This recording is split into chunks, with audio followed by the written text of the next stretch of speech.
the ringgit is now the world's best performing currency. In the past 3 months, it has appreciated over 14% against the US dollar and 6% against the Singapore dollar, while achieving its best quarter over the past 50 years. Which is both good and bad lah. Good because iPhone 16 is now cheaper than iPhone 15 for Malaysians. Bad is because Singaporeans now have to pay a bit more when going shopping in Malaysia. In this video, I'll be sharing why the Malaysian ringgit has suddenly got a huge power up and what does this mean for the country. But before I start, do join my 10,000 members Telegram chat group to discuss or ask any questions that you might have. The biggest reason for the ringgit's outperformance is due to the recent US rate cut. Huh?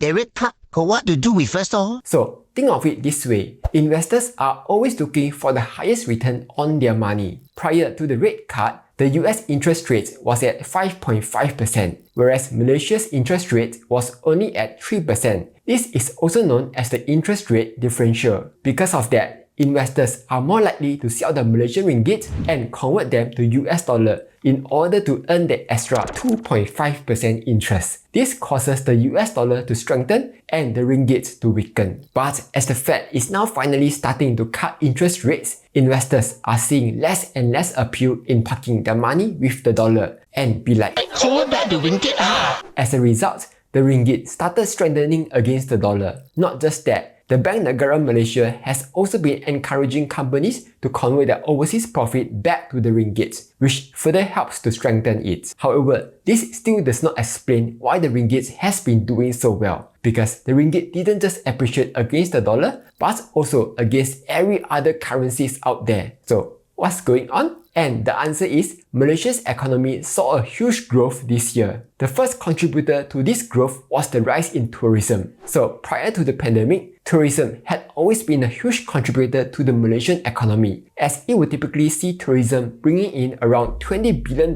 worth of revenue each year. This is actually quite significant because tourism contributes about 10.5% to Malaysia's economy as compared to Singapore, where it's only 4%. Because Malaysia is cheaper than Singapore ma. But then, we all know what happened in 2020. There was a virus going around and the country went into lockdown for many months. This resulted in the tourism revenue dropping by a whopping 99%. Thankfully, as borders reopened, visitors came to Malaysia again. This was also boosted by the 30-day visa-free entry for China and India citizens. As a result, Malaysia tourism saw its best quarter ever, having recorded over 64 million tourists in the latest quarter. This brought in almost $85 billion revenue, a whopping 32.5% increase as compared to last year. In fact, among Asian countries, tourism in Malaysia is ranked second, right after Thailand leh. We probably would have been in first place had if Taylor Swift came here. As an investor, it's always important to choose a broker that charges a low fee to save on costs. And for that, you can check out Webull. Here's why.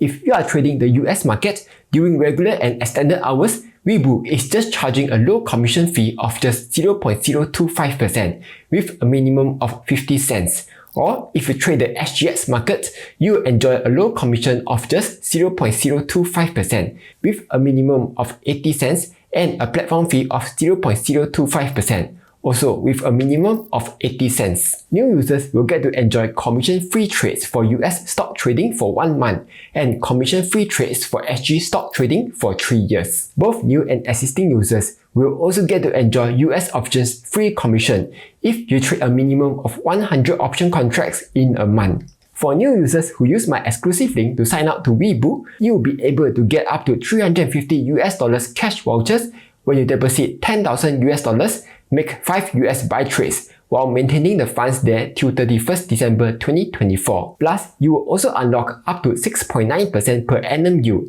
for USD Money Bull for 30 days when you deposit anywhere between $2,000 to $60,000. So if you are interested, do sign up to Webull using my link down below. And let's get back to the video.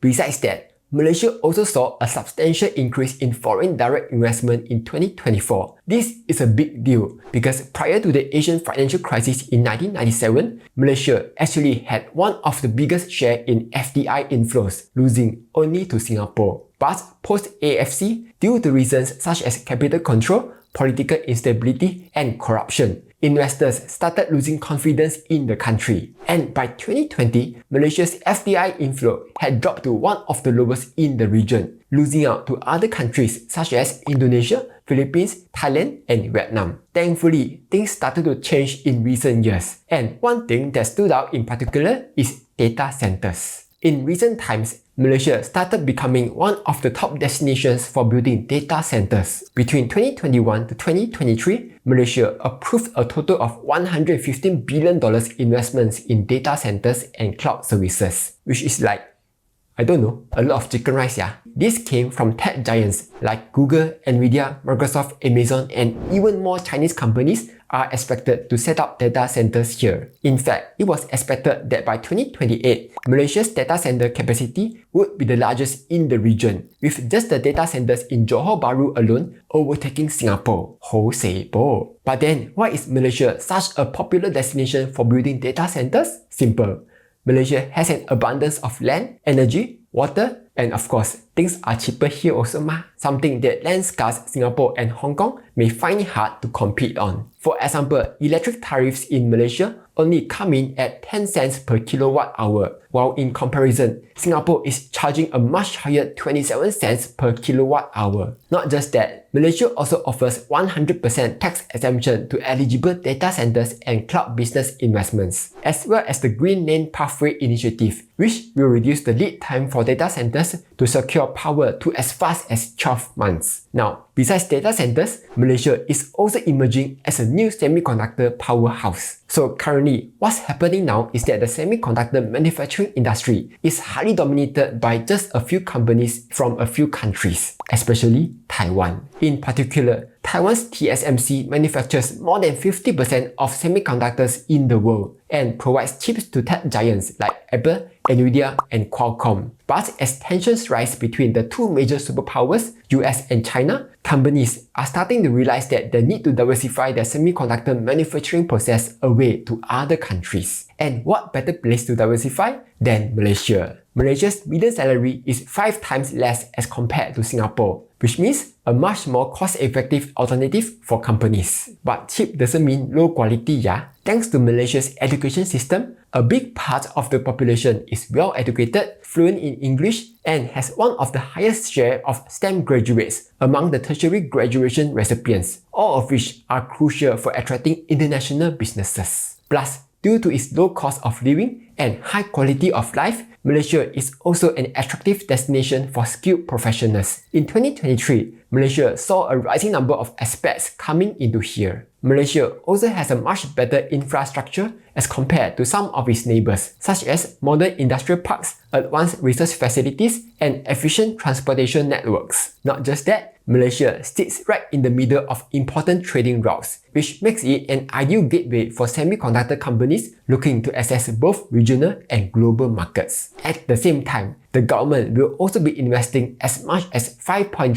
billion into the semiconductor sector under the National Semiconductor Strategy, alongside with other very ambitious goals, such as securing at least $500 billion in investments for the sector, establish at least 10 Malaysian companies in the industry, and position Malaysia as a globally recognized R&D hub for semiconductors. Last but not least, the government is also serious with its fiscal reforming initiatives. This includes cutting diesel subsidies, reintroducing the GST, increasing the ceiling price of sugar, and so on. All of which are unpopular moves, and as cliche as it sounds, the government knows that it has to be done and they dare to do it. This will help to widen the revenue base, reduce expenditure, and address the 1.5 trillion national debt, which ultimately will strengthen investors' confidence in the country. But with that being said, while all these are good news to Malaysia, this doesn't mean that Malaysia will achieve its Wawasan 2020. Oh, sorry,